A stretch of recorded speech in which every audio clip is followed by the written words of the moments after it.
నమస్తే అండి, welcome to my channel.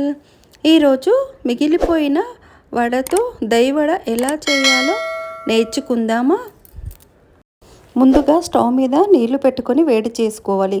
వేడి అయిన నీళ్ళలో ఈ వడలన్నీ నానబెట్టుకోవాలి. ఒక 10 మినిట్స్ నానబెట్టుకోవాలి. నానబెట్టుకున్న తర్వాత చిన్న కడాయి తీసుకొని అందులో 2 టీ స్పూన్ ఆయిల్ వేసుకొని పచ్చిశనగపప్పు వేయించుకోవాలి.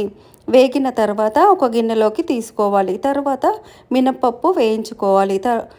వేయించిన తర్వాత ఒక గిన్నెలోకి తీసుకోవాలి. అదే నూనెలో కొంచెం జీలకర్ర, ఆవాలు వేసి చిటపటమన్న తర్వాత పచ్చిమిర్చి, కరివేపాకు వేసుకొని పోపు రెడీ చేసుకొని పెట్టుకోవాలి. ఈ దହି వడ కొంచెం స్వీట్గా ఉంటుందండి. ముందుగా ఒక గిన్నెలో 1 కప్పు పెరుగు తీసుకోవాలి. అందులో ఒక 6 స్పూన్ల చక్కెర తీసుకోవాలి.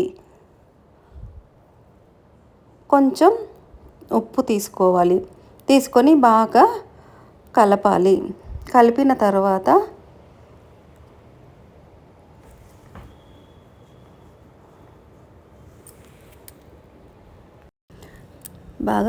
తర్వాత వడలో ఉన్న నీరన్నీ పిండుకొని పెరుగు మిశ్రమంలో వేసుకోవాలి.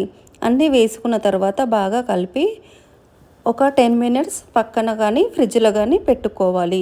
పెట్టుకొని ప్లేట్లోకి సర్వ్ చేసుకొని దానిపైన పెట్టుకున్న పోపు వేసుకోవాలి.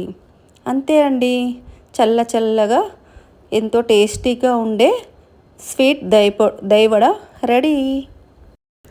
ఈ దହି వడ కొంచెం కారంగా, కొంచెం స్వీట్గా, చల్లగా ఉంటుందండి. ఈ సమ్మర్లో ఎంతో చల్లగా, కడుపుకు హాయిగా ఉంటుందండి. ఈ సమ్మర్లో మీరు కూడా ట్రై చేసి ఎలా వచ్చిందో కామెంట్ రూపంలో చెప్పండి. Thank you for watching.